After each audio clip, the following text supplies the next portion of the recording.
ते सतनाम श्री वाहिगुरु साहिब जीओ। एक ओंकार सतनाम करता पुरख निरभउ निर्वैर अकाल मूरत अजूनी सैभं गुर प्रसाद। किछ रूप नहीं किछ जात नाही, किछ ढंग ना मेरा। क्या मुँह लै बोलै गुण विहूण, नाम जपया ना तेरा। हम पापी संग गुर उबरे, पुन सतगुर केरा। हम पापी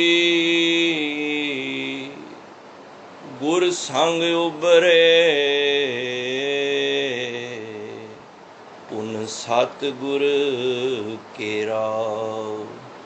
वाहिगुरु जी का खालसा वाहिगुरु जी की फतेह। धन धन श्री गुरु ग्रंथ साहिब महाराज जिन्हां दी अपार बख्शिश रहमत हुई है। सतगुरु ने सुभाग समय बख्शे हैं।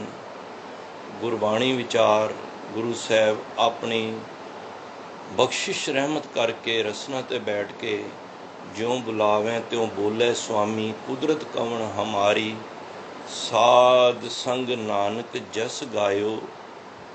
जो प्रभ की अत प्यारी, सो ऐसे दीन दयाल सतगुरु रहमत करन, आप रसना ते बैठन। जो पिछले काफ़ी समय तो सतगुरु बख्शिश करके मूल मंत्र दे विचार राही सेवा लै रहे हैं। अज गुरु साहब बख्शिश करन कि इस मूल मंत्र का असी महात्म गुरु बख्शी दे सदके समझण का यतन करना है। मनोबिरतियां नूं इकागर करिए। जे किथे मन इधर उधर भज रहा है, मन नूं आवाज़ मारिए कि मेरे मन परदेसी वे प्यारे आओ घरे।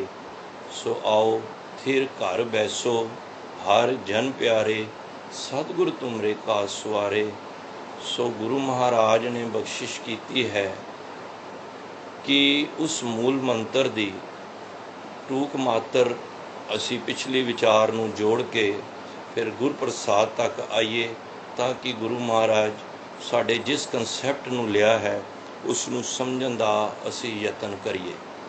तो महाराज ने जड़ा मूल मंत्र उस परमात्मा कोलों संसार विच वंडन वास्ते लिया सी, सब तो पहला एक मुबारक अखर, बड़ा ही पवित्र अखर है, वो वे एक ओंकार। वो परमात्मा एक है, सर्वशक्तिमान है, जरे जरे विच है और सर्व व्यापक है। वो एक अद्वितीय शक्ति है, भुलेखा कोई नहीं है। परमात्मा कोई 2 3 4 नहीं, परमात्मा ते सिर्फ साहिब मेरा एको है भाई, एको है। ਸਰਬਨ ਸਾਚਾ एक है। गुरबाणी विच बहुत जगह ते करण कारण प्रभ एक है ही एक है। तो गुरु पातशाह ने वो सानू संसार विच दसिया कि जसी एक दी नूं समझ जावांगे, जगह एक दे झंडे थले आ जाएंगे तो साडी दुविधावां दुचित्तीपन सब दूर हो जाणगे। दुचित्ती संके तद पैदा होंदे ने जद एक तो अनेक है। अनेक है, अमान है, निधान है, अनेक हैं, फिर एक है तो एक ही है, पर अनेकता दे विच होंदियां होया वो एक है। तो जगह इस कंसैप्ट नूं समझ आइए कि परमात्मा एक है, तो फिर साडे मन दीयां दुविधावां खत्म हो जाणगियां। गुरु साहब कहंदे जिहड़ा एक है ना, उहदा नाम भी सत है। वो सदा कायम रहन वाला, सदा रहन वाला है। ਅਸੀਂ ਆਵਾਂਗੇ ਚਲੇ ਜਾਵਾਂਗੇ, ਜੋ ਉਪਜਿਓ ਸੋ ਬਿਨਸ ਹੈ ਪਰੋ ਆਜ ਕੇ ਕਾਲ। ਜਿਨੇ ਜੰਮਿਆ ਹੈ, ਜਿਹੜਾ ਵੀ ਪੈਦਾ ਹੋਇਆ ਹੈ, ਉਹ ਇੱਕ ਦਿਨ ਬਿਨਸ ਹੀ ਜਾਣਾ ਹੈ। ਪਰ ਪਰਮਾਤਮਾ ਐਸਾ ਹੈ ਜਿਹੜਾ ਸਦਾ ਹੀ ਰਹਿਣ ਵਾਲਾ ਹੈ। ਤੋ ਮਹਾਰਾਜ ਕਹਿੰਦੇ ਨੇ ਉਹ ਪਰਮਾਤਮਾ ਕਰਤਾ ਵੀ ਹੈ, ਇਸ ਸ੍ਰਿਸ਼ਟੀ ਨੂੰ, ਜਗਤ ਨੂੰ ਬਣਾਉਣ ਵਾਲਾ ਹੈ, ਕ੍ਰੀਏਟਰ ਹੈ, ਕਰਤਾ ਪੁਰਖ। ਬਣਾ ਕੇ ਕਿਤੇ ਸਾਈਡ 'ਤੇ ਨਹੀਂ ਬਹਿ ਗਿਆ ਜਾ ਕੇ। ਕਈ ਚੀਜ਼ਾਂ ਹੁੰਦੀਆਂ ਨੇ, ਕਈ ਜਿਹੜੇ ਵੀ ਮਿਸਤਰੀ ਕੋਈ ਚੀਜ਼ ਬਣਾਉਂਦੇ ਹਨ, ਬਣਾਉਣ ਤੋਂ ਬਾਅਦ ਉਸ ਆਪਣੀ ਕਿਰਤ ਤੋਂ ਪਾਸੇ ਹੋ ਜਾਂਦੇ ਹਨ, ਉਹਦੀ ਮੌਤ ਵੀ ਹੋ ਜਾਂਦੀ ਹੈ। ਪਰ ਪਰਮਾਤਮਾ ਨੇ ਜਿਹੜੇ ਭਾਂਡੇ ਸਾਜੇ ਹਨ, ਉਹਨਾਂ ਦੇ ਵਿੱਚ ਆਪ ਬਿਰਾਜਮਾਨ ਹੈ। ਤੋ ਉਹ ਕਰਤਾ ਪੁਰਖ ਹੈ, ਵਸਿਆ ਹੋਇਆ ਹੈ ਵਿੱਚ, ਨਿਰਭਉ, ਔਰ ਉਸ ਨੂੰ ਕਿਸੇ ਦਾ ਭੈ ਨਹੀਂ ਹੈ। ਸਾਨੂੰ ਕਿਸੇ ਨਾ ਕਿਸੇ ਦਾ ਭੈ ਵੇ, ਸਾਨੂੰ ਆਪਣੇ ਕਰਮਾਂ ਦੇ ਕਰਕੇ ਵੀ ਭੈ ਵੇ, ਮੌਤ ਦਾ ਵੀ ਭੈ ਵੇ, ਦੁੱਖਾਂ ਦੇ ਵੀ ਭੈ ਨੇ, ਦੁਨੀਆ ਦੇ ਕਿਤਨੇ ਭੈ ਨੇ। ਮਤਲਬ ਕਿ ਅਸੀਂ ਸਾਰੇ ਭੈ ਦੇ ਵਿੱਚ ਜੀ ਰਹੇ ਹਾਂ। ਪਰ ਪਰਮਾਤਮਾ ਇੱਕ ਐਸਾ ਹੈ ਜਿਹੜਾ ਭੈ ਤੋਂ ਰਹਿਤ ਹੈ, ਉਹ ਨਿਰਭਉ ਹੈ। ਅਗਲਾ ਗੁਣ ਗੁਰੂ ਨਾਨਕ ਪਾਤਸ਼ਾਹ ਨੇ ਝੋਲੀ ਪਾਇਆ, ਉਹ ਵੇ ਨਿਰਵੈਰ। ਉਹਨੂੰ ਕਿਸੇ ਨਾਲ ਵੈਰ ਨਹੀਂ ਹੈ। ਸਾਨੂੰ ਕਿਸੇ ਨਾ ਕਿਸੇ ਦੇ ਨਾਲ ਕੋਈ ਨਾ ਕੋਈ ਵੈਰ ਜ਼ਰੂਰ ਹੁੰਦਾ ਹੈ, ਕਿਉਂਕਿ ਮਨੁੱਖੀ ਫਿਤਰਤ ਹੈ। ਕਿਸੇ ਨੇ ਕੁਝ ਕਹਿ ਦਿੱਤਾ, ਸਾਡੇ ਮਨ ਦੇ ਅੰਦਰ ਉਹ ਗੱਲ ਧੱਸ ਗਈ। ਪਰ ਪਰਮਾਤਮਾ ਦੇ ਅਸੀਂ ਬੱਚੇ ਹਾਂ, ਉਹ ਬੱਚਿਆਂ ਦੀ ਭੁੱਲਾਂ ਨਹੀਂ ਚਿਤਾਰਦਾ, ਉਹ ਤਾਂ ਬੱਚਿਆਂ ਨੂੰ ਖਿਮਾ ਕਰ ਦਿੰਦਾ ਹੈ। ਇਸ ਕਰਕੇ ਉਹ ਨਿਰਵੈਰ ਹੈ। ਉਹਦੀ ਮੂਰਤ, ਉਹਦੀ ਹਸਤੀ, ਉਹਦਾ ਵਜੂਦ, ਉਹ ਅਕਾਲ ਹੈ। ਭਾਵ ਕਿ ਉਸ ਅਕਾਲ ਦੇ ਨੇੜੇ ਨਹੀਂ ਕੋਈ, ਅਕਾਲ ਉਸ ਦੇ ਨੇੜੇ ਨਹੀਂ ਆ ਸਕਦਾ, ਕਿਉਂਕਿ ਉਹ ਕਾਲ ਹੀ ਉਸਨੇ ਬਣਾਇਆ ਹੈ। ਸਮਾਂ, ਮੌਤ ਉਸਨੇ ਹੀ ਬਣਾਈ ਹੈ, ਔਰ ਉਸਨੇ ਬਣਾਈ ਹੈ। ਉਸ ਨੂੰ ਕਦੀ ਮੌਤ ਵਿਆਪਕ ਨਹੀਂ ਸਕਦੀ, ਨਾ ਉਹ ਮਰੇ, ਨਾ ਹੋਵੇ ਸੋਗ, ਨਾ ਉਹਨੇ ਕਦੀ ਮਰਨਾ ਹੈ। ਅਤੇ ਸੋਗ ਉਹਦਾ ਹੁੰਦਾ ਜਿਹਦੀ ਮੌਤ ਹੁੰਦੀ ਹੈ। ਤੋ ਪਰਮਾਤਮਾ ਉਹ ਅਕਾਲ ਮੂਰਤ ਹੈ। ਮਹਾਰਾਜ ਕਹਿੰਦੇ ਨੇ ਉਹ ਜੂਨਾਂ ਵਿੱਚ ਵੀ ਨਹੀਂ ਆਉਂਦਾ, ਕਿਉਂਕਿ ਜੇ ਜੰਮਿਆ ਹੋਏਗਾ ਤਾਂ ਜੂਨਾਂ ਵਿੱਚ ਆਏਗਾ ਨਾ। ਉਹ ਪਰਮਾਤਮਾ ਅਜਨਮ ਹੈ, ਉਹ ਜਨਮਾਂ ਤੋਂ ਰਹਿਤ ਹੈ। ਕਿਸੇ ਵੀ ਜੂਨੀ ਵਿੱਚ ਪਰਮਾਤਮਾ ਨਹੀਂ ਆਉਂਦਾ। ਹਾਂ, ਜੂਨੀਆਂ ਸਾਰੀਆਂ ਉਹਦੀਆਂ ਬਣਾਈਆਂ ਨੇ। ਅਸੀਂ ਸਾਰੇ ਪਰਮਾਤਮਾ ਦੇ ਕਹੇ ਅਨੁਸਾਰ, ਅਸੀਂ ਉਹਦੇ ਹੁਕਮ ਦੇ ਵਿੱਚ ਹੀ ਜੂਨਾਂ ਦੇ ਵਿੱਚ ਅਸੀਂ ਆ ਜਾ ਰਹੇ ਹਾਂ। ਪਰ ਆਪ ਪਰਮਾਤਮਾ ਜੂਨਾਂ ਤੋਂ ਰਹਿਤ ਹੈ, ਸੈਭੰ, ਆਪਣੇ ਆਪ ਤੋਂ ਪ੍ਰਕਾਸ਼ਮਾਨ ਹੈ। ਜਿਹੜੀ ਵਿਆਖਿਆ ਅਸੀਂ ਪਿਛਲੇ ਹਫ਼ਤੇ ਕੀਤੀ ਸੀ ਕਿ ਪਰਮਾਤਮਾ ਨੂੰ ਕਿਸੇ ਨੇ ਨਹੀਂ ਬਣਾਇਆ, ਉਹ ਆਪਣੇ ਆਪ ਤੋਂ ਆਦਿ ਪੂਰਨ, ਮੱਧ ਪੂਰਨ, ਅੰਤ ਪੂਰਨ ਪਰਮੇਸ਼ਰ ਹੈ। ਸਿਮਰੰਤ ਸੰਤ ਸਰਬਤ ਰਮਣੰ, ਨਾਨਕ ਅਗਨਾਸੈ, ਅਗਨਾਸੈ ਜਗਦੀਸ਼ਰ ਹੈ। ਉਹ ਅਗਨਾਸਨ ਜਗਦੀਸ਼ਰ ਹੈ, ਭਾਵ ਕਿ ਉਹ ਸ਼ੁਰੂ ਤੋਂ ਆਪ ਆਪਣੇ ਆਪ ਵਿੱਚੋਂ ਬਣਿਆ ਹੈ। ਉਹਨੂੰ ਬਣਾਉਣ ਵਾਲਾ ਕੋਈ ਵੀ ਨਹੀਂ, ਉਹ ਪੂਰਨ ਹੈ। ਇਸ ਕਰਕੇ ਉਹ ਸੈਭੰਗ ਹੈ। ਤੋ ਮਹਾਰਾਜ ਕਿਰਪਾ ਕੀਤੀ। ਹੁਣ ਜਦੋਂ ਇਤਨੇ ਗੁਣ ਅਸੀਂ ਪਰਮਾਤਮਾ ਦੇ ਸਰਵਣ ਕਰ ਲਏ, ਸਵਾਲ ਖੜਾ ਹੁੰਦਾ ਹੈ ਕਿ ਇਹ ਗੁਣਾਂ ਨੂੰ, ਕੋਈ ਵੀ ਤੁਸੀਂ ਕਿਸੇ ਦੀ ਗੱਲ ਸੁਣੋਗੇ ਤੇ ਮਨ ਵਿੱਚ ਇੱਕ ਇਹ ਭਾਵਨਾ ਬਣੇਗੀ ਕਿ ਇੰਨੇ ਗੁਣਾਂ ਵਾਲਾ ਪਰਮਾਤਮਾ ਹੈ, ਪਰ ਜੇ ਅਸੀਂ ਇਹਨੂੰ ਪਾਉਣਾ ਚਾਹੀਏ ਤਾਂ ਉਹਦਾ ਕਿਸ ਤਰ੍ਹਾਂ ਪਾਇਆ ਜਾ ਸਕਦਾ ਹੈ। ਦੇਖੋ, ਹਰ ਚੀਜ਼, ਕੋਈ ਬੰਦਾ ਤੁਹਾਨੂੰ ਆ ਕੇ ਕਿਸੇ ਦੀ ਗੱਲ ਸੁਣਾਵੇ ਤੇ ਫਿਰ ਚਿੱਤ ਕਰਦਾ ਕਿ ਉਹਦੇ ਨਾਲ ਮਿਲਿਆ ਜਾਵੇ, ਉਹਦੇ ਨਾਲ ਸੰਬੰਧ ਬਣਾਏ ਜਾਣ। ਤਾਂ ਮਹਾਰਾਜ ਕਹਿੰਦੇ ਨੇ ਇਹਦਾ ਹੱਲ ਵੀ ਦੱਸਿਆ ਹੈ। ਦੇਖੋ, ਮੈਂ ਕਈ ਧਰਮਾਂ ਦੀ ਸਟੱਡੀ ਕਰਨਾ ਵਾ ਨਾ, ਉਹ ਕਈ ਭੁਲੇਖੇ ਵਿੱਚ ਵੀ ਪਾ ਸਕਦੇ ਨੇ। ਸਵਾਲ ਤਾਂ ਕਰ ਦਿੰਦੇ ਨੇ ਪਰ ਜਵਾਬ ਨਹੀਂ ਹੁੰਦਾ। ਪਰ ਗੁਰੂ ਸਾਹਿਬ ਨੇ ਇਸ ਤਰ੍ਹਾਂ ਦਾ ਕੋਈ ਲੋਕ ਲੁਕਾਅ ਵਾਲਾ ਕੰਮ ਕੋਈ ਨਹੀਂ ਕੀਤਾ ਹੈ। ਗੁਰੂ ਸਾਹਿਬ ਨੇ ਬਿਲਕੁਲ ਸਾਫ਼ ਕਹਿ ਦਿੱਤਾ ਹੈ, ਜੇ ਪਰਮਾਤਮਾ ਦੇ ਤੁਸੀਂ ਗੁਣ ਸਰਵਣ ਕਰ ਲਏ ਨੇ ਧਿਆਨ ਨਾਲ, ਅਤੇ ਜੇ ਪਾਉਣ ਦੀ ਹੁਣ ਇੱਛਾ ਰੱਖਦੇ ਹੋ, ਜੇ ਕੋਈ ਵੀ ਸਰੀਰ ਇਸ ਨੂੰ ਪਾਉਣਾ ਚਾਹੁੰਦਾ ਹੈ, ਅਤੇ ਉਹ ਫਿਰ ਗੁਰੂ ਮਹਾਰਾਜ ਕਹਿੰਦੇ ਨੇ ਗੁਰ ਪ੍ਰਸਾਦ, ਇਹ 2 ਅੱਖਰਾਂ ਦੇ ਸੁਮੇਲ ਨਾਲ ਬਣਿਆ ਹੈ, ਜਿਹਦਾ ਭਾਵ ਹੈ ਕਿ ਗੁਰੂ ਦੀ ਕਿਰਪਾ ਦੁਆਰਾ।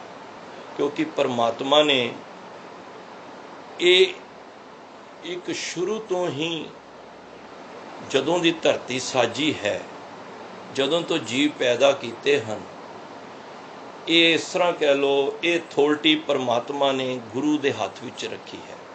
ਕਾਮਲ ਗੁਰੂ ਦੇ, ਪੂਰੇ ਗੁਰੂ ਦੇ। ਦੇਖੋ ਤਾਂ ਹੀ ਗੁਰੂ ਸਾਹਿਬ ਨੂੰ ਕਈ ਵਾਰੀ ਸ਼ਬਦਾਂ ਦੇ ਵਿੱਚ ਪੂਰੇ ਗੁਰੂ ਦੀ ਗੱਲ ਕਰਨੀ ਪਈ ਹੈ। ਗੁਰਪੂਰਾ ਭੇਟਿਓ ਵਡਭਾਗੀ, ਗੁਰਪੂਰੇ ਚਰਨੀ ਲਾਇਆ, ਗੁਰਪੂਰੇ ਮੇਰੀ ਰਾਖ ਲਈ। ਤੁਹਾਨੂੰ ਬੇਅੰਤ ਸ਼ਬਦ ਨਾਲ ਪੂਰੇ ਗੁਰੂ ਦੀ ਆਣਗੇ। ਇਹਦਾ ਮਤਲਬ ਹੈ ਕਿ ਅਧੂਰੇ ਗੁਰੂ ਉਸ ਵੇਲੇ ਵੀ ਸਨ, ਹੁਣ ਵੀ ਨੇ, ਤੇ ਆਉਣ ਵਾਲੇ ਸਮਿਆਂ ਤੱਕ ਰਹਿਣਗੇ। ਤਾਂ ਗੁਰੂ ਸਾਹਿਬ ਨੇ ਸਾਨੂੰ ਪੂਰੇ ਗੁਰੂ ਦੇ ਲੜ ਲਾਉਣ ਦੀ ਇਹ ਇੱਕ ਸਾਨੂੰ ਤੇ ਇੱਕ ਬੜੀ ਵੱਡੇ ਭਾਗ ਨੇ, ਸਾਡੇ ਉੱਚੇ ਭਾਗ ਨੇ ਕਿ ਸਾਨੂੰ ਪੂਰੇ ਗੁਰੂ ਦੀ ਪ੍ਰਾਪਤੀ ਹੈ ਗੁਰੂ ਗ੍ਰੰਥ ਸਾਹਿਬ ਮਹਾਰਾਜ ਦੇ ਰੂਪ ਵਿੱਚ। ਅੱਜ ਕਈ ਐਸੇ ਨੇ ਗੁਰੂ ਧਾਰਨ ਤੇ ਕਰਦੇ ਨੇ, ਪਰ ਸਮਾਂ ਪਾ ਕੇ ਜਦ ਉਹ ਗੁਰੂ ਸੰਸਾਰ ਵਿੱਚੋਂ ਕੂਚ ਕਰ ਜਾਂਦਾ ਹੈ, ਭਾਵ ਕਿ ਉਹਦੀ ਮੌਤ ਹੋ ਜਾਂਦੀ ਹੈ, ਉਹ ਫਿਰ ਦੂਜੇ ਗੁਰੂ ਦੀ ਭਾਲ ਕਰਦੇ ਨੇ। ਪਰ ਸਾਡਾ ਗੁਰੂ ਤੇ ਜਾਗਤੀ ਜੋਤ ਹੈ, ਜੋਤ ਕਦੀ ਨਹੀਂ ਬੁਝਦੀ, ਕਿਉਂਕਿ ਉਹ ਪਰਮਾਤਮਾ ਵੱਲੋਂ ਆਈ ਹੈ। ਤੋ ਇਸ ਕਰਕੇ ਜੁਗੋ ਜੁਗ ਅਟਲ ਨੇ, ਉਹ ਅਟਲ ਪਦਵੀ ਹੈ ਉਹਨਾਂ ਕੋਲ ਕਿ ਉਹ ਭਾਵੇਂ ਕੁਛ ਵੀ ਹੋ ਜਾਏ ਉਹ ਸਦਾ ਸਲਾਮਤ ਰਹਿਣਗੇ। ਤੋ ਮਹਾਰਾਜ ਨੇ ਕਿਹਾ ਕਿ ਇਹ ਗੁਰੂ ਦੀ ਕਿਰਪਾ ਦੁਆਰਾ ਹੀ ਇਹਨਾਂ ਗੁਣਾਂ ਦੀ ਤੁਹਾਨੂੰ ਪ੍ਰਾਪਤੀ ਹੋਣੀ ਹੈ। ਦੇਖੋ ਰੱਬ ਦਾ ਇੱਕ ਬੜਾ ਵੱਡਾ, ਜਿਸ ਤਰ੍ਹਾਂ ਘਰ ਸਮਝ ਲਓ, ਇੱਕ ਮਨ ਵਿੱਚ ਇਮੇਜਿਨ ਕਰੋ ਕਿ ਅਸੀਂ ਆਪਣੇ ਘਰ ਵਿੱਚ ਜਾਂਦੇ ਹਾਂ ਅਤੇ ਘਰ ਦੇ ਵਿੱਚ ਸਭ ਤੋਂ ਪਹਿਲਾਂ ਬਾਹਰੋਂ ਆਈਦਾ, ਅਸੀਂ ਕੀ ਕਰੀਦਾ, ਅਸੀਂ ਘਰ ਦੇ ਤਾਲੇ ਨੂੰ ਚਾਬੀ ਲਾਈ ਦੀ ਹੈ ਤਾਂ ਹੀ ਐਂਟਰ ਕਰਨਾ। ਤੁਸੀਂ ਇਸ ਤਰ੍ਹਾਂ ਸਮਝ ਲਓ, ਜੇ ਪਰਮਾਤਮਾ ਦੇ ਘਰ ਜਾਣਾ ਹੈ ਤੇ ਪਰਮਾਤਮਾ ਨੇ ਉਹ ਚਾਬੀ, ਉਹ ਕੁੰਜੀ, ਉਹ ਪਰਮਾਤਮਾ ਨੇ ਗੁਰੂ ਦੇ ਹੱਥ ਵਿੱਚ ਦਿੱਤੀ ਹੈ। ਤੋ ਗੁਰੂ ਦੀ ਸ਼ਰਨ ਵਿੱਚ ਬਿਨਾਂ ਆਏ, ਬਿਨਾਂ ਸਿਧਾਂਤਾਂ ਤੋਂ, ਬਿਨਾਂ ਗੁਰੂ ਦੇ ਉਪਦੇਸ਼ ਤੋਂ ਉਹ ਕੁੰਜੀ ਸਾਨੂੰ ਹਾਸਲ ਨਹੀਂ ਹੋ ਸਕਦੀ। ਗੁਰਬਾਣੀ ਕਹਿ ਰਹੀ ਹੈ, ਜਿਸ ਕਾ ਗ੍ਰਹਿ ਤਿਨ ਦੀਆ ਤਾਲਾ, ਕੁੰਜੀ ਗੁਰ ਸੋ ਪਾਈ, ਅਨਕ ਉਪਾਵ ਕਰੇ ਨਹੀਂ ਪਾਵੈ, ਬਿਨ ਸਤਿਗੁਰ ਸ਼ਰਨ ਆਈ। ਹੁਣੇ ਤੁਸੀਂ ਪੜ੍ਹਿਆ ਆਨੰਦ ਸਾਹਿਬ ਵਿੱਚ, ਜੇ ਕੋ ਗੁਰ ਤੇ ਵੇ ਮੁਖ ਹੋਵੇ, ਬਿਨ ਸਤਿਗੁਰ ਮੁਕਤ ਨਾ ਪਾਵੇ। ਪਾਵੇ ਮੁਕਤ ਨਾ ਹੋਰ ਤੈ ਕੋਈ, ਪੁੱਛੋ ਬੇਕੀਆ ਜਾਏ, ਅਨੇਕ ਜੂਨੀ ਭਰਮ ਆਵੇ, ਬਿਨ ਸਤਿਗੁਰ ਮੁਕਤ ਨਾ ਪਾਏ, ਫਿਰ ਮੁਕਤ ਪਾਏ। ਲਾਗ ਚਰਨੀ ਸਤਿਗੁਰ ਸ਼ਬਦ ਸੁਣਾਏ, ਕਹੈ ਨਾਨਕ ਵਿਚਾਰ ਦੇਖੋ, ਬਿਨ ਸਤਿਗੁਰ ਮੁਕਤ ਨਾ ਪਾਏ। ਇੱਕ ਮਨ ਵਿੱਚ ਇਹ ਖਿਆਲ ਬਣਾ ਲਈਏ, ਜੇ ਪਰਮਾਤਮਾ ਦੇ ਘਰ ਪਹੁੰਚਣ ਦੀ ਲਾਲਸਾ ਹੈ ਤੇ ਬਿਨਾਂ ਗੁਰੂ ਦੀ ਸ਼ਰਨ, ਬਿਨਾਂ ਗੁਰੂ ਦੇ ਸਿਧਾਂਤਾਂ ਤੋਂ ਕੀਤੇ ਉਹਦੇ ਗੁਣਾਂ ਬਚਨਾਂ ਨੂੰ ਨਹੀਂ ਸੰਭਾਲ ਕੇ ਅਸੀਂ ਗੁਰੂ ਪਰਮਾਤਮਾ ਦੇ ਘਰ ਨਹੀਂ ਪਹੁੰਚ ਸਕਦੇ। ਤਾਂ ਪਾਤਸ਼ਾਹ ਕਹਿੰਦੇ ਨੇ, ਜਿਸ ਕਾ ਗ੍ਰਹਿ, ਜਿਹਦਾ ਘਰ ਹੈ, ਉਹਨੂੰ ਉਹਦਾ ਤਾਲੇ ਦੀ ਚਾਬੀ ਗੁਰੂ ਦੇ ਕੋਲ। ਜਿਸ ਕਾ ਗ੍ਰਹਿ ਤਿਨ ਦੀਆ ਤਾਲਾ, ਕੁੰਜੀ ਗੁਰ ਸੋ ਪਾਈ। ਉਹ ਪਰਮਾਤਮਾ ਨੇ ਉਹ ਕੁੰਜੀ ਗੁਰੂ ਦੇ ਹੱਥ ਵਿੱਚ ਦੇ ਦਿੱਤੀ ਹੈ। ਹੁਣ ਜਿਹੜਾ ਵੀ ਸਤਿਗੁਰੂ ਦਾ ਪਿਆਰਾ ਗੁਰੂ ਦੀ ਸ਼ਰਨ ਵਿੱਚ ਆਉਂਦਾ ਰਹੇਗਾ, ਉਹਨੂੰ ਇਹ ਕੁੰਜੀ ਮਿਲਦੀ ਰਹੇਗੀ, ਭਾਵ ਕਿ ਇਹ ਕੁੰਜੀ ਲੈ ਜਾ, ਅੰਦਰ ਪਰਮਾਤਮਾ ਦਾ ਤੇਰਾ ਦਰ ਖੁੱਲ੍ਹਾ ਹੈ। ਤੋ ਇਹ ਤੁਹਾਡੇ ਭਾਗ ਨੇ ਕਿ ਤੁਸੀਂ ਅੰਮ੍ਰਿਤਧਾਰੀ ਹੋ ਕੇ, ਅੰਮ੍ਰਿਤ ਵੇਲਾ ਸੰਭਾਲ ਕੇ, ਅੰਮ੍ਰਿਤ ਬਾਣੀ ਦੇ ਨਾਲ ਜੁੜ ਕੇ ਇਹ ਗੁਰੂ ਦੀ ਕੁੰਜੀ, ਗੁਰੂ ਦੇ ਕੋਲੋਂ ਚਾਬੀ ਲੈਣ ਦਾ ਇੱਕ ਪ੍ਰਯਤਨ ਕਰ ਰਹੇ ਹੋ, ਇੱਕ ਪ੍ਰਯਾਸ ਕਰ ਰਹੇ ਹੋ, ਇੱਕ ਮਤਲਬ ਕਿ ਆਪਣੇ ਆਪ ਵਿੱਚ ਉਦਮ ਕਰ ਰਹੇ ਹੋ। ਇਹ ਬੜੀ ਵੱਡੀ ਗੱਲ ਹੈ। ਸਾਨੂੰ ਇਸ ਗੱਲ ਦਾ ਗੁਰੂ ਨੇ ਗਿਆਨ ਦੇ ਦਿੱਤਾ ਹੈ ਕਿ ਭਾਈ, ਜੇ ਪਰਮਾਤਮਾ ਦੇ ਘਰ ਪਹੁੰਚਣਾ ਹੈ ਤੇ ਗੁਰੂ ਦੀ ਸ਼ਰਨ ਵਿੱਚ ਆ ਕੇ ਉਹਦੀ ਕਿਰਪਾ ਦੇ ਪਾਤਰ ਬਣਨਾ ਹੈ। ਦੇਖੋ ਕਿਤਨੇ ਸ਼ਬਦ ਨੇ, ਮੇਰਾ ਖਿਆਲ ਮੈਂ ਗਲਤ ਨਾ ਹੋਵਾਂ ਤੇ ਗੁਰੂ ਗ੍ਰੰਥ ਸਾਹਿਬ ਵਿੱਚ ਕੋਈ ਵੀ ਅੰਗ ਵਿੱਚ ਬਿਨਾਂ ਕਿਰਪਾ ਤੋਂ ਕੁਛ ਵੀ ਨਹੀਂ ਹੈ। ਹਰ ਅੰਗ ਵਿੱਚ ਕਿਰਪਾ ਜ਼ਰੂਰ ਆਏਗੀ। ਹੋ ਸਕਦਾ ਕੁਛ ਅੰਗ ਵਿੱਚ ਨਾ ਆਏ, ਲੇਕਿਨ ਕਿਰਪਾ ਅੱਖਰ ਭਾਵ ਉਸ ਪਰਮਾਤਮਾ ਦੀ ਬਖਸ਼ਿਸ਼ ਤੋਂ ਬਿਨਾਂ ਅਸੀਂ ਕੋਈ ਵੀ ਕੰਮ, ਗੁਰ ਕਿਰਪਾ ਜੇ ਨਰ ਕੋ ਕੀਨੀ, ਤੇ ਇਹ ਜੁਗਤ ਪਛਾਣੀ, ਨਾਨਕ ਲੀਨ ਭਇਓ ਗੋਬਿੰਦ ਸਿਓ, ਜਿਉ ਪਾਣੀ ਸੰਗ ਪਾਣੀ। ਤੋ ਕਹਿਣ ਤੋਂ ਮੁਰਾਦ ਇਹ ਵੇ, ਜਿਹੜਾ ਇਹ ਮੂਲ ਮੰਤਰ ਦੇ ਅੰਦਰ ਅਸੀਂ ਗੁਣ ਸਰਵਣ ਕੀਤੇ ਨੇ, ਮਹਾਰਾਜ ਨੇ ਅੱਜ ਮੋਹਰ ਲਗਾਈ ਹੈ, ਸਾਡੇ ਸੰਕੇ ਨੂੰ ਨਿਵਿਰਤ ਕਰ ਦਿੱਤਾ ਹੈ, ਸੰਕਿਆ ਨੂੰ ਹੁਣ ਦੂਰ ਕਰ ਦਿੱਤਾ ਹੈ ਕਿ ਪਰਮਾਤਮਾ ਜਿਹੜਾ ਹੈ ਉਹ ਗੁਰੂ ਦੀ ਕਿਰਪਾ, ਗੁਰ ਪ੍ਰਸਾਦ, ਪੜ੍ਹਨ ਵਿੱਚ ਧਿਆਨ ਦੇਣਾ ਹੈ। ਮੈਂ ਅਕਸਰ ਧੀਆਂ ਭੈਣਾਂ ਔਰ ਬੱਚਿਆਂ ਨੂੰ, ਵੀਰਾਂ ਨੂੰ ਦੇਖਣਾ ਵਾਂ, ਥੋੜ੍ਹੀ ਜਿਹੀ ਗਲਤੀ ਕਰ ਜਾਂਦੇ ਨੇ, ਉਹ ਵੀ ਜੇ ਅਸੀਂ ਨਾ ਸੁਣਿਆ ਹੋਵੇ। ਤੇ ਇਹ ਅੱਖਰ ਪ੍ਰਸਾਦ ਨਹੀਂ ਹੈ, ਪ੍ਰਸਾਦ ਹੈ। ਤੁਸੀਂ ਧਿਆਨ ਨਾਲ ਨਜ਼ਰ ਮਾਰੋ, ਪੱਪੇ ਦੇ ਪੈਰੇ ਥੱਲੇ ਅੱਧਾ ਰਾਰਾ ਹੈ, ਭਰਾ, ਤੇ ਇਹਨੂੰ ਗੁਰ ਪ੍ਰਸਾਦ, ਗੁਰ ਪ੍ਰਸਾਦ ਨਹੀਂ ਪੜ੍ਹਨਾ। ਤੇ ਦੇਖੋ ਤੁਸੀਂ, ਪ੍ਰਸਾਦ ਜਿਹੜਾ ਅੱਖਰ ਹੈ ਨਾ, ਇਹ ਗੁਰਬਾਣੀ ਦੇ ਵਿੱਚ 3 ਸਰੂਪਾਂ ਵਿੱਚ ਤੁਹਾਨੂੰ ਗੁਰੂ ਗ੍ਰੰਥ ਸਾਹਿਬ ਵਿੱਚ ਦਰਸ਼ਨ ਹੋਣਗੇ। ਇੱਕ ਆਏਗਾ ਦੱਦੇ ਥੱਲੇ ਔਂਕੜ, ਪੜ੍ਹਨ ਵਿੱਚ ਪ੍ਰਸਾਦ ਹੀ ਹੈ। ਪੱਪੇ ਦੇ ਪੈਰਾਂ ਥੱਲੇ ਰਾਰਾ, ਸੱਸੇ ਨੂੰ ਕੰਨਾ, ਤੇ ਦੱਦੇ ਦੇ ਥੱਲੇ ਔਂਕੜ। ਉਹਦਾ ਭਾਵ ਵੀ ਪ੍ਰਸਾਦ ਹੈ, ਪਰ ਉਹਦਾ ਭਾਵ ਸਿਰਫ ਕਿਰਪਾ ਹੈ। ਇਹ ਹੁਣ ਸੁਖਮਣੀ ਸਾਹਿਬ ਵਿੱਚ ਅੱਖਰ ਤੁਹਾਨੂੰ ਦਰਸ਼ਨ ਹੋਣਗੇ। ਕਾਮ ਕ੍ਰੋਧ ਅਰ ਲੋਭ ਮੋਹ ਬਿਨਸ ਜਾਏ ਅਹਮੇਵ, ਨਾਨਕ ਪ੍ਰਭ ਸਰਨਾਗਤੀ ਕਰ ਪ੍ਰਸਾਦ ਗੁਰਦੇਵ। ਇੱਥੇ ਜਦ ਪ੍ਰਸਾਦ ਆਇਆ ਨਾ, ਤੁਸੀਂ ਵਿਚਾਰ ਤੋਂ ਬਾਅਦ ਦੇਖਣਾ, ਦਰਸ਼ਨ ਕਰਨਾ, ਦੱਦੇ ਥੱਲੇ ਔਂਕੜ ਹੋਏਗੀ। ਇਹਦਾ ਭਾਵ ਕਿਰਪਾ ਹੈ ਖਾਲੀ। ਇੱਕ ਪ੍ਰਸਾਦ ਆਉਂਦਾ ਹੈ ਪੱਪਾ ਮੁਕਤਾ, ਉਹਦੇ ਪੈਰਾਂ ਥੱਲੇ ਰਾਰਾ ਵੀ ਨਹੀਂ ਹੋਏਗਾ, ਰਾਰਾ, ਤੇ ਸੱਸੇ ਨੂੰ ਕੰਨਾ ਤੇ ਖਾਲੀ ਦੱਦਾ, ਦੱਦਾ ਮੁਕਤਾ ਹੋਏਗਾ। ਮੁਕਤੇ ਤੋਂ ਭਾਵ ਜਿਹਨੂੰ ਨਾ ਹੋੜਾ ਕਨੋੜਾ, ਲਾਵਾਂ ਦੁਲਾਵਾਂ, ਔਂਕੜ ਦੁਲੈਂਕੜ ਕੁਛ ਨਹੀਂ ਲੱਗਿਆ, ਦੱਦਾ ਮੁਕਤਾ ਹੈ। ਉਹ ਆਏਗਾ ਅੱਖਰ ਪ੍ਰਸਾਦ। ਉਹਨਾਂ ਸੰਬੰਧਗੀ ਦਾ ਮਤਲਬ ਕਿ ਸੰਬੰਧਗੀ ਵਾਸਤੇ ਪ੍ਰਸਾਦ ਹੈ ਅੱਖਰ, ਉਹ ਵੀ ਕਿਰਪਾ ਹੀ ਹੈ। ਉਹ ਵੀ ਮਤਲਬ ਕਿ ਉਹਦੀ ਵੀ ਜਿਹੜਾ ਅਰਥ ਨੇ ਉਹ ਵੀ ਕਿਰਪਾ ਹੈ। ਹੁਣ ਉਹ 1143 ਅੰਕ ਤੇ ਤੁਸੀਂ ਦਰਸ਼ਨ ਕਰੋ, ਗੁਰ ਪੂਰਾ ਪੂਰਾ ਪ੍ਰਸਾਦ, ਤੇ ਇੱਥੇ ਭਾਵ ਵੀ ਕਿਰਪਾ ਹੀ ਹੈ। ਪਰ ਜਿਹੜੇ ਮੂਲ ਮੰਤਰ ਦੇ ਵਿੱਚ ਪੱਪੇ ਦੇ ਪੈਰਾਂ ਥੱਲੇ ਰਾਰਾ, ਸੱਸੇ ਨੂੰ ਕੰਨਾ ਤੇ ਦੱਦੇ ਨੂੰ ਸਿਹਾਰੀ, ਇਹ ਅੱਖਰ ਦੀ ਵਰਤੋਂ ਮਹਾਰਾਜ ਨੇ ਬੜੀ ਵਾਰੀ ਕੀਤੀ ਹੈ। ਔਰ ਸਭ ਤੋਂ ਪਹਿਲਾਂ ਤੇ ਮੂਲ ਮੰਤਰ ਵਿੱਚ ਹੀ ਕੀਤੀ ਹੈ, ਪ੍ਰਸਾਦ। ਦੱਦੇ ਨੂੰ ਸਿਹਾਰੀ ਪੜ੍ਹਨ ਵਿੱਚ ਪ੍ਰਸਾਦ ਹੀ ਹੈ, ਪਰ ਇਹਦਾ ਮਤਲਬ ਹੈ ਕਿਰਪਾ ਦੁਆਰਾ। ਦੇਖੋ, ਇਹ ਵਿਆਕਰਨ ਦਾ ਸਮੂਲਿਕ ਹੈ, ਦੱਦਾ ਸਿਹਾਰੀ ਲੱਗ ਜਾਣੀ। ਹੁਣ ਇਹਨੂੰ ਪ੍ਰਸਾਦੀ ਨਹੀਂ ਪੜ੍ਹਨਾ। ਕਈ ਵਾਰੀ ਸਾਡੇ ਸਹਿਧਾਰੀ ਵੀਰ ਜਾਂ ਹਿੰਦੀ ਵਿੱਚ ਪਾਠ ਕਰਨ ਵਾਲੇ, ਵਾਹਿਗੁਰੂ, ਮਤਲਬ ਕਿ ਉਹਦੇ ਸਿੱਖ ਵੀ ਹੋ ਸਕਦੇ ਨੇ, ਉਹ ਨਵਾਂ ਸ਼ੁਰੂ ਕਰਦੇ ਨਾ, ਉਹ ਸਿਹਾਰੀ ਬਿਹਾਰੀ ਸਾਰੀ ਨਾਲ, ਬਿਹਾਰੀ ਪੜ੍ਹਨ ਵਾਲੀ ਜਿੱਥੇ ਪੜ੍ਹਨੀ ਹੈ, ਜਿੱਥੇ ਨਹੀਂ ਪੜ੍ਹਨੀ ਨਹੀਂ ਪੜ੍ਹਨੀ। ਹੁਣ ਜੇ ਸਿਹਾਰੀ ਸਾਰੀਆਂ ਪੜ੍ਹਨੀਆਂ ਪੈਣ ਤੇ ਫਿਰ ਪ੍ਰਸਾਦੀ ਅੱਖਰ ਨਹੀਂ। ਇਹ ਸਮੂਲਿਕ ਹੈ ਵਿਆਕਰਣ ਦਾ। ਇਹਦਾ ਮਤਲਬ ਹੈ ਦੁਆਰਾ, ਕਿ ਬੜੀ ਜਗ੍ਹਾ ਤੇ ਤੁਹਾਨੂੰ ਇਹ ਦਰਸ਼ਨ ਹੋਣਗੇ। ਤੁਸੀਂ ਸੁਖਮਣੀ ਸਾਹਿਬ ਵਿੱਚ ਹੀ ਪੜ੍ਹਦੇ ਹੋ, ਜੇ ਪ੍ਰਸਾਦ ਛਤਿ ਅੰਮ੍ਰਿਤ ਖਾਏ। ਇਹਦੇ ਵਿੱਚ ਮਹਾਰਾਜ ਨੇ ਸੁਖਮਣੀ ਸਾਹਿਬ ਦੀ ਇਸ, ਜੇ ਮੈਂ ਨਾ ਭੁੱਲਦਾ ਹੋਵਾਂ, ਅਸ਼ਟਪਦੀ ਵਿੱਚ 37 ਵਾਰ ਇਸ ਪ੍ਰਸਾਦ ਅੱਖਰ ਦੀ ਵਰਤੋਂ ਕੀਤੀ ਹੈ। ਜੇ ਪ੍ਰਸਾਦ, ਜੈ ਨਹੀਂ ਪੜ੍ਹਨਾ, ਜੇ ਪ੍ਰਸਾਦ ਭਾਵ ਕਿ ਜਿਹਦੀ ਕਿਰਪਾ ਦੁਆਰਾ। ਇਹਦਾ ਮਤਲਬ ਇਹ ਹੋ ਗਿਆ ਬਈ, ਜੇ ਪ੍ਰਸਾਦ ਪਾਟ ਪਟੰਬਰ ਹੰਡਾਵੇ, ਜਿਹਦੀ ਕਿਰਪਾ ਨਾਲ ਅਸੀਂ ਇਹ ਕੱਪੜੇ ਸੋਹਣੇ ਸੋਹਣੇ ਸੁੰਦਰ ਵਸਤਰ ਪਹਿਨੇ ਆ।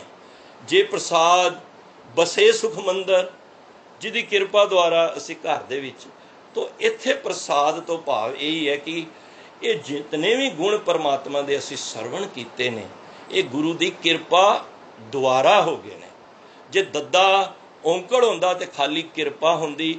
ਗੁਰੂ ਸਾਹਿਬ ਨੇ ਅੱਖਰਾਂ ਦੀ ਵਰਤੋਂ ਘੱਟ ਕਰਕੇ ਉਹਨੂੰ ਵਿਆਕਰਣ ਵਿੱਚ ਹੀ ਇਸ ਨੂੰ ਨਾਲ, ਇਹ ਗੁਰੂ ਮਹਾਰਾਜ ਦੀ ਮੋਜ ਸੀ, ਇਹ ਗੁਰੂ ਮਹਾਰਾਜ ਦੀ ਇਹ ਬਾਣੀ ਉਚਾਰਨ ਦਾ ਨਵੇਕਲਾ ਢੰਗ ਸੀ। ਤਾਂ ਮਹਾਰਾਜ ਨੇ ਕਿਹਾ ਇਹ ਸਾਰੇ ਗੁਣ ਪਰਮਾਤਮਾ ਦੇ, ਗੁਰੂ ਦੀ ਕਿਰਪਾ ਦੇ ਨਾਲ ਮਿਲਣੇ ਨੇ। ਤੇ ਮੂਲ ਮੰਤਰ ਵਿੱਚ ਤੇ ਮਹਾਰਾਜ ਕਹਿੰਦੇ ਨੇ ਪਰਮਾਤਮਾ ਦਾ ਸਾਰੇ ਤਾਕਤਾਂ ਦਾ, ਐਵੇਂ ਕਹਿ ਲਓ, ਸਾਰੀਆਂ ਬਖਸ਼ਿਸ਼ਾਂ ਮੂਲ ਮੰਤਰ ਵਿੱਚ ਨੇ। ਦੇਖੋ, ਮੈਨੂੰ ਪੁਰਾਤਨ, ਮੈਂ ਜਦ ਗੁਰਸਿੱਖਾਂ ਦੇ ਇਤਿਹਾਸ ਪੜ੍ਹਨ ਆਵਾਂ ਨਾ, ਅਸੀਂ ਤਾਂ ਖਾਲੀ ਸੁਣਨੇ ਆ ਕਿ ਨਿਤਨੇਮ ਕਰਨਾ ਹੈ, ਸੋਦਰ ਕਰਨੀ ਹੈ, ਬਸ ਅਸੀਂ ਇੱਥੋਂ ਤੱਕ ਲਿਮਟ ਰੱਖੀ ਹੋਈ ਹੈ। ਪੁਰਾਤਨ ਸਿੱਖ ਸਨ ਨਾ ਜਿਹੜੇ, ਉਹ ਨਿਤਨੇਮ ਤੋਂ ਪਹਿਲਾਂ ਚੋਕੜਾ ਮਾਰ ਕੇ ਨਾ ਕਾਫੀ ਸਮਾਂ ਮੂਲ ਮੰਤਰ ਤੇ ਗੁਰ ਮੰਤਰ ਦਾ ਅਭਿਆਸ ਕਰਦੇ ਸਨ। ਕਿਉਂਕਿ ਮੂਲ ਮੰਤਰ ਉਹ ਇੱਕ ਐਸੀ ਅਦੁੱਤੀ ਸ਼ਕਤੀ ਹੈ ਇਹਦੇ ਵਿੱਚ। ਸਾਧ ਸੰਗਤ ਦੇਖੋ, ਤੁਸੀਂ ਇਤਿਹਾਸ ਪੜ੍ਹੋ ਬਾਬਾ ਅਤਰ ਸਿੰਘ ਜੀ ਮਸਤੂ ਵਾਣੇ ਵਾਲਿਆਂ ਦਾ, बाबा करम सिंह होती मरदान वाले, बाबा जीवन सिंह, मैं बड़े महापुरखों के इतिहास पढ़ना, लखां पाठ उन्होंने कमाई, जिन्हों कहते हैं ना शब्द की कमाई, वो मूल मंत्र राही की है। देखो जदों जदों तुसी मूल मंत्र का अभ्यास करते जाओगे ना,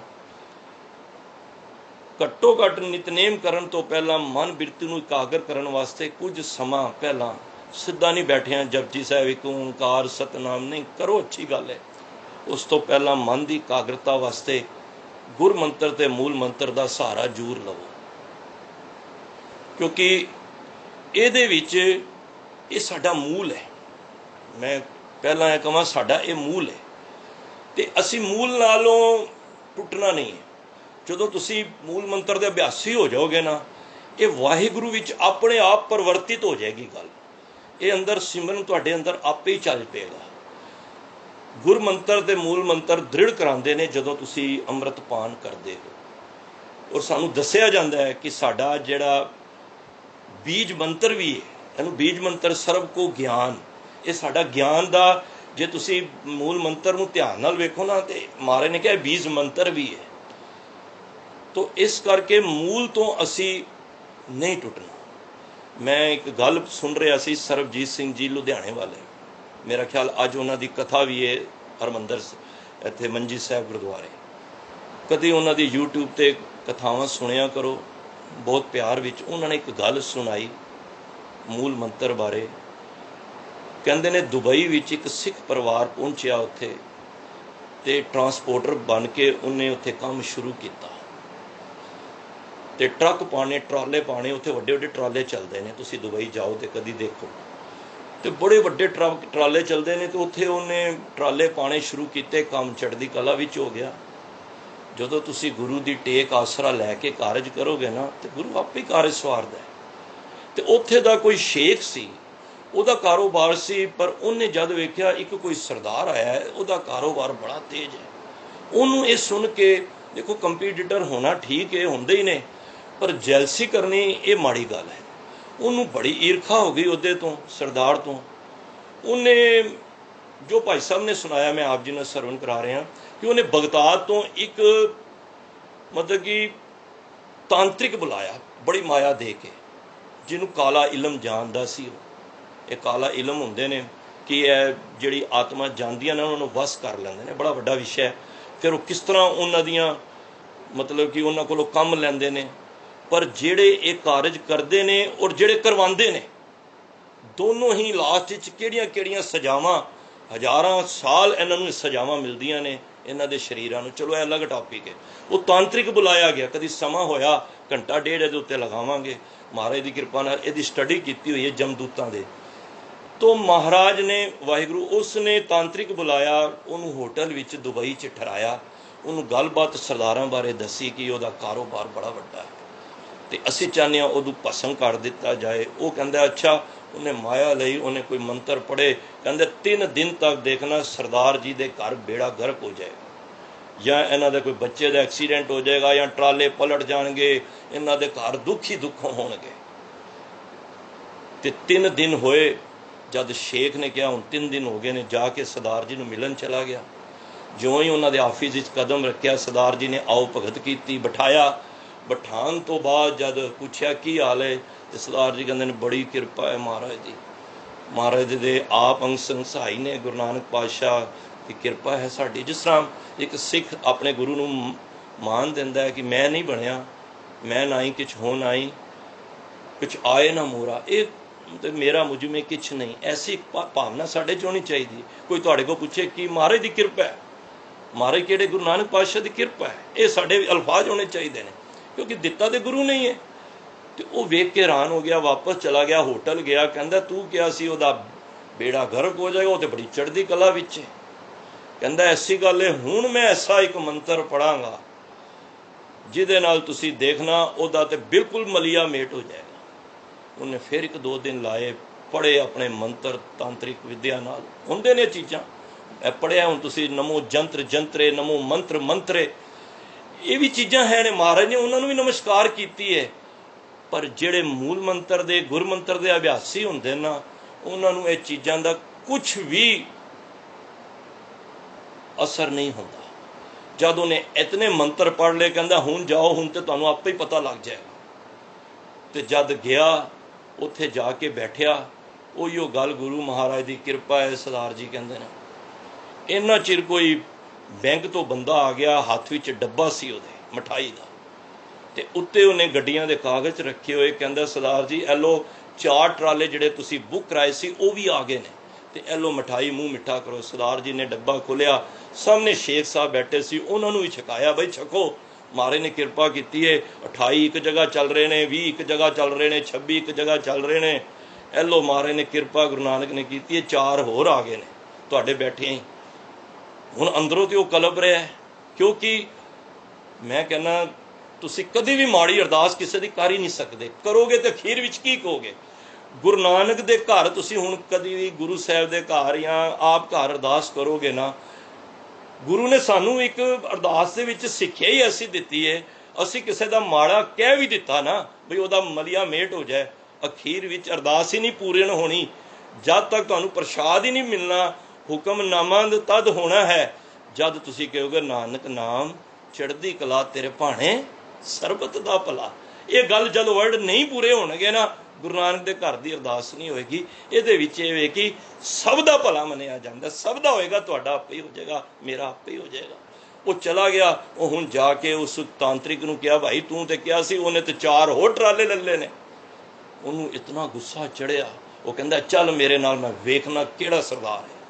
वो लैके गए, दुबई विच ही सी, ते उत्थे जाके ज्यों ही उन्हां दे ऑफिस अंदर शेख ने कदम रखिया, तांत्रिक कदम रखिया, ते एकदम ऐसा झटका उस तांत्रिक नूं पिया जो भाई साहब दस रहे सन। वो उड़ के पिछे हो गया। 2-3 बारी आने का यतन किया। सरदार जी ने कहा आ जाओ, की गल है, आ नहीं रहे। जो सरदार जी ने कहा तो अंदर आ गए, बैठे, ते कहा जी, तो उही गल सरदार जी महाराज की किरपा है, बड़ी बख्शिश है गुरु नानक पातशाह दी। जद ये विचारां होईयां, तांत्रिक कहंदा तुसीं किहड़ा इलम पढ़दे हो? मैं इलम दी एक तालीम की लिती हुई है, तुहाडा इलम किहड़ा इलम है? सरदार जी कहंदे मैं तो इलम वगैरह कुछ जानता ही नहीं है।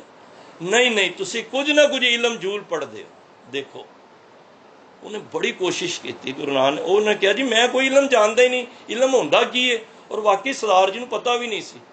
तुसीं देखो मैं तुहाडी बिरती हजूर साहब लैके जाना, जो वाहिगुरु गुरु गोबिंद सिंह महाराज नंदेड़ की धरती ते गए, तो उत्थे जिहड़ा माधो दास सी, जिहड़ा बंदा सिंह बहादुर बनया, उस वेले महाराज वो इशनान करन गया सी, उहदे कोल शक्तियां सी आईओ रिद्धि सिद्धियां दियां, बई किसी नूं किसी दा माड़ा कर देना, किसी दा चंगा, मतलब कि ये रिद्धियां से गुरु साहब ने सानू ऐसा नहीं सिखाया।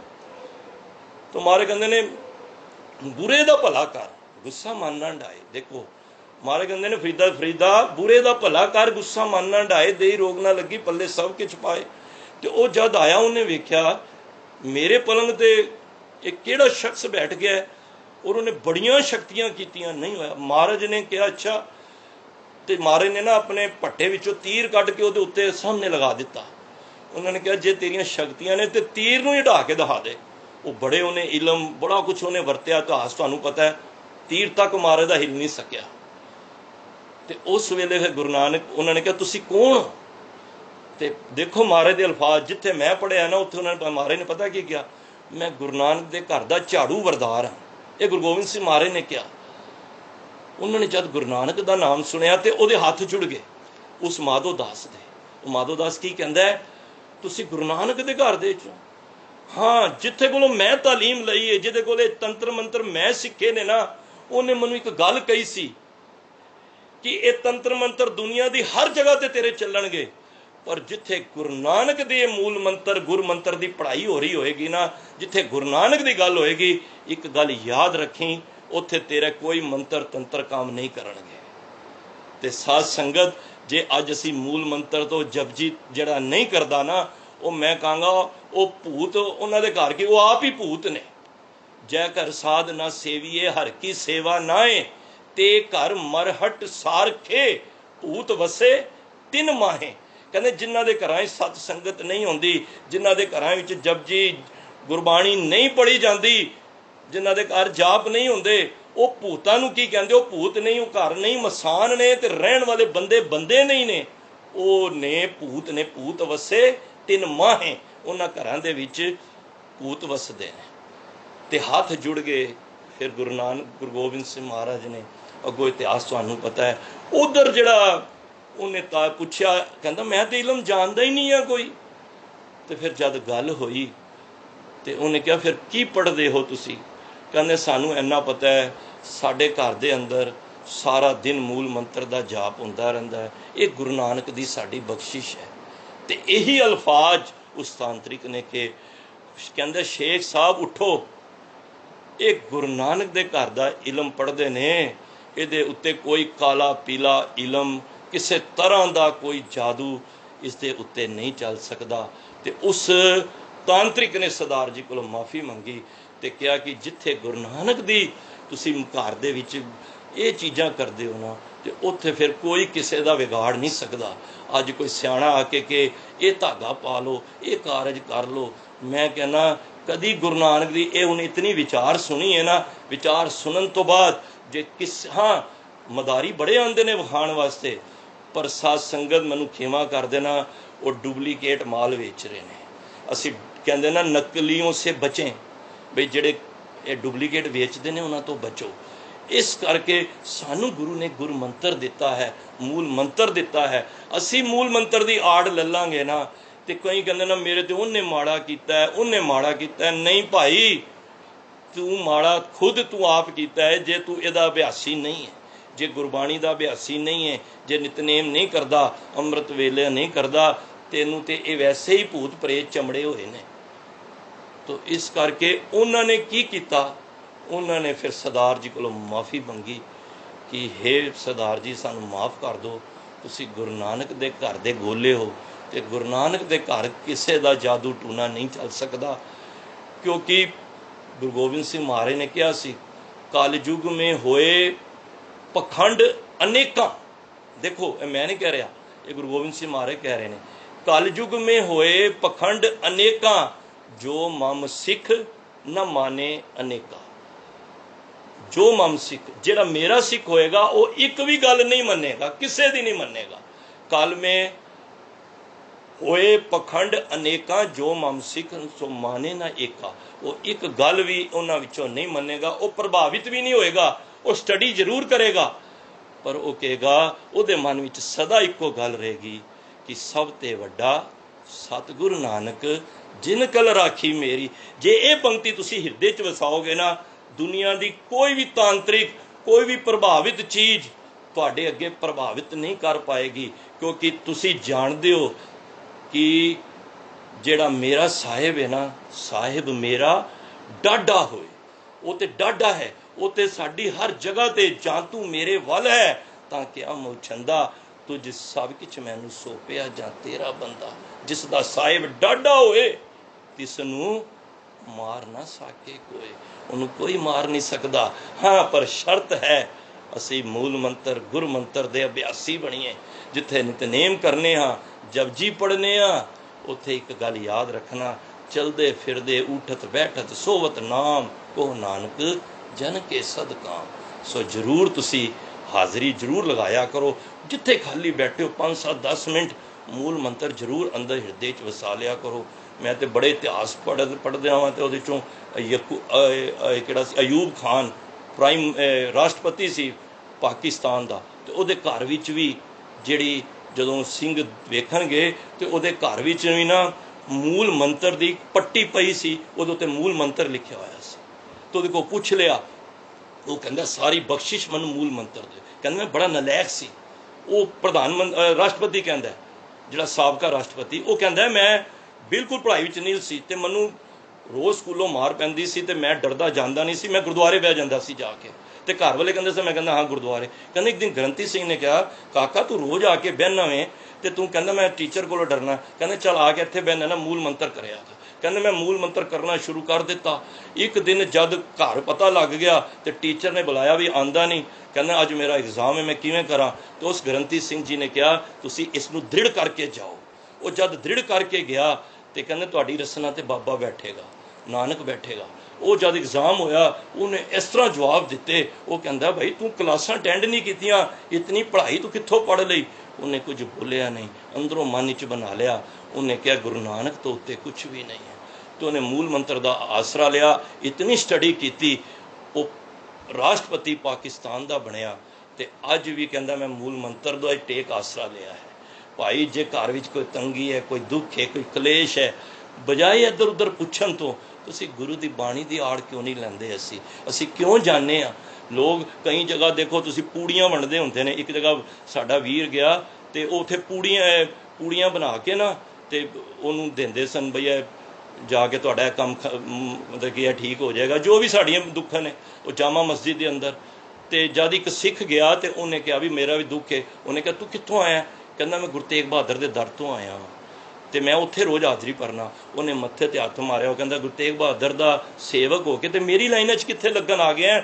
ਇਹ ਪੂੜੀ ਦੇ ਵਿੱਚ ਮੈਂ ਹੋਰ ਕੁਛ ਨਹੀਂ ਪਾਉਂਦਾ, ਇਹ ਗੁਰੂ ਤੇਗ ਬਹਾਦਰ ਸਾਹਿਬ ਜੀ ਦੇ ਦਰ ਦੀ ਚਰਨ ਧੂੜੀ ਪਾ ਕੇ ਮੈਂ ਲੋਕਾਂ ਨੂੰ ਵੰਡਣਾ ਪਿਆ ਵਾਂ, ਮੇਰੀ ਕੋਈ ਪਾਇਆ ਨਹੀਂ ਹੈ। ਤੇ ਜਿਹੜੇ ਸਾਡੇ ਕੋਲੋਂ ਲੈ ਕੇ ਇਤਨਾ ਕੁਛ ਸੰਸਾਰ ਵਿੱਚ ਆਪਣੇ ਦੁੱਖ ਕਲੇਸ਼ ਕੱਟ ਰਹੇ ਨੇ, ਤੇ ਸਾਡੇ ਵਰਗੇ ਸਮੁੰਦਰ ਸਾਡੇ ਕੋਲ ਹੋਣ ਤੇ ਅਸੀਂ ਨਾਲੀਆਂ ਵਿੱਚ ਮੂੰਹ ਧੋਈਏ, ਤੇ ਸਾਡੇ ਤੋਂ ਵੱਧਗੀ ਮੈਂ ਕਹਾਂਗਾ ਬਦਨਸੀਬੀ ਕਿਸੇ ਦੀ ਨਹੀਂ ਹੈ। ਤੇ ਮੂਲ ਮੰਤਰ ਦਾ ਅੱਜ ਮਹਾਰਾਜ ਨੇ ਜੋ ਮਾਤਮ ਸਾਨੂੰ ਸਿਖਾਇਆ ਹੈ, ਅਸੀਂ ਦ੍ਰਿੜ ਹੋ ਜਾਣਾ ਹੈ। ਕੁਛ ਵੀ ਕੋਈ ਵੀ ਸਾਨੂੰ ਉੱਤੇ ਕਾਲ ਵੀ ਆ ਜਾਏ, ਸਾਡੇ ਉੱਤੇ ਵੱਡੀ ਤੋਂ ਵੱਡੀ ਪੀੜਾ ਆ ਜਾਏ। ਦੇਖੋ ਗੁਰੂ ਤੇਗ ਬਹਾਦਰ ਸਾਹਿਬ ਵੀ ਅਖੀਰਲੇ ਸਮੇਂ ਜਪਜੀ ਸਾਹਿਬ ਦਾ ਪਾਠ ਕੀਤਾ, ਗੁਰੂ ਅਰਜਨ ਦੇਵ ਮਹਾਰਾਜ ਨੇ ਕੀਤਾ, ਭਾਈ ਮਤੀ ਦਾਸ ਜੀ ਨੇ ਕੀਤਾ, ਲੇਕਿਨ ਓਟ ਆਸਰਾ ਨਹੀਂ ਛੱਡਿਆ। ਐਵੇਂ ਨਹੀਂ ਸ਼ਹਾਦਤਾਂ ਹੋ ਜਾਂਦੀਆਂ, ਉਹਦੇ ਪਿੱਛੇ ਗੁਰਬਾਣੀ ਦਾ ਬੇਸ ਹੈ, ਉਹਨਾਂ ਨੇ ਹਿਰਦੇ ਵਿੱਚ ਵਸਾਇਆ ਹੈ। ਤੋ ਮਹਾਰਾਜ ਬਖਸ਼ਿਸ਼ ਕਰਨ ਅਸੀਂ ਮੂਲ ਮੰਤਰ ਦੇ ਗੁਰ ਮੰਤਰ ਦੇ ਬਾਣੀ ਦੇ ਧਾਰੀ ਨਹੀਂ ਹੋਈਏ। ਇਹਨਾਂ ਉੱਤੇ ਪੱਕਾ ਜਿੱਥੇ ਪੜ੍ਹਨੇ ਆ ਉੱਥੇ ਵਿਸ਼ਵਾਸ ਭਾਵਨਾ ਵੀ ਹੋਵੇ। ਕਦੀ ਸਿੱਖ ਨਾ ਕਿ ਮੈਂ ਕੁਛ ਨਹੀਂ, ਮੈਂ ਖਤਮ ਹੋ ਗਿਆ, ਮੈਂ ਨਹੀਂ, ਤੂੰ ਖਤਮ ਨਹੀਂ ਹੋਇਆ। ਸਿੱਖ ਹਮੇਸ਼ਾ ਚੜ੍ਹਦੀ ਕਲਾ ਵਿੱਚ। ਸੋ ਇਤਨੀ ਸੇਵਾ ਪ੍ਰਵਾਨ